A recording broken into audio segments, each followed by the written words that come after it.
Hello friends, welcome back. My name is Sarveshwar. Today we will discuss a new package that is a high frequency package in R. XTS package.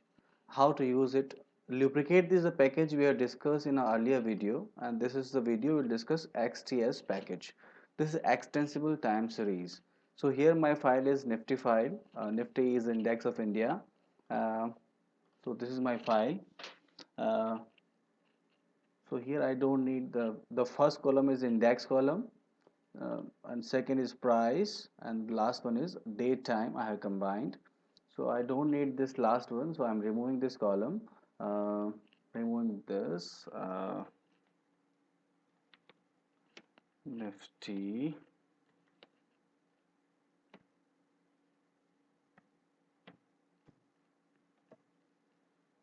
Okay, now if I just have, this is our file now, index, that is our timestamp, and prices. Okay, so here in this video we can see the length of Nifty. We are having 383 observations per minute in this file. Uh, so here we would discuss some functions of XTS. One is endpoint function. This function is very crucial because it gives, suppose we are having hourly observations. So at the end of the, what is the value? Similarly, we are having per second values. At the end of minute, what is the last observation? Because for finding the closing price of certain time aggregations, we need this kind of information. So it gives us the last value of an endpoint. Suppose I say this is my file Nifty. This is the index and the price. I want to know at the end of every hour what is the price. Like what is the last price in an hour? Last observation. So I'm just creating a vector by giving an end points command. This is my file name followed by on hours. I need hourly endpoints at 1 hour. Okay, now I'm doing this. What is the head of this? It is simply giving us a vector showing us the number like starting with 0. It is saying us 22 is the first observation, then 82 after every 60 minutes, like 22, 82, 142. After every 60 minutes, we are having one observation. That's nice. But we don't need this. We need a vector that gives us the time stamp and the price of that observation. So what I'm doing here simply, I'm just creating a Y file uh, object that gives us Nifty and just subset of that having this vector. So I'm creating a new, so here this is our file. Here we can see 929, then 1029, and then 1129, followed by 12, 13, 14. This is the way we are finding hourly. In this way we can find hourly, daily, everything. And we can do this simply by single formula by making one by just combining these two, and we find we have done the same thing by just combining these two formulas.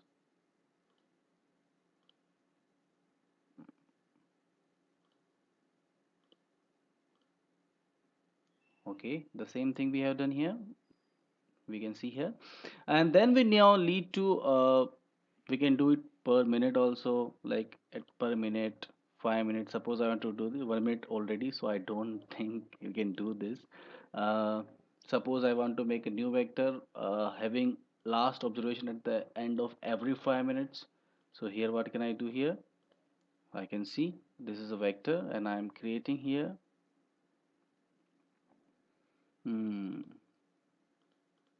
So in this way we can find now at every 5 minutes. This is the problem here because of the first vector 0. We can remove that and we can find like at 19, 24, 29, 34 at every 5 minutes. But this is not substitute for aggregate time series function in high frequency that I already discussed in my earlier video. Well, simply just like we are having monthly time series, yearly, this could be useful in economics data also, where we need to just know what is the observation at the end of every quarter, at the end of every month, year. This way, it could be helpful in high frequency as well.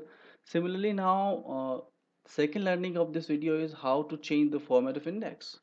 Here we can see, if we just I apply this here, This is our object index. First year, followed by month, and then day, hour, minute, second, and Indian Standard Time.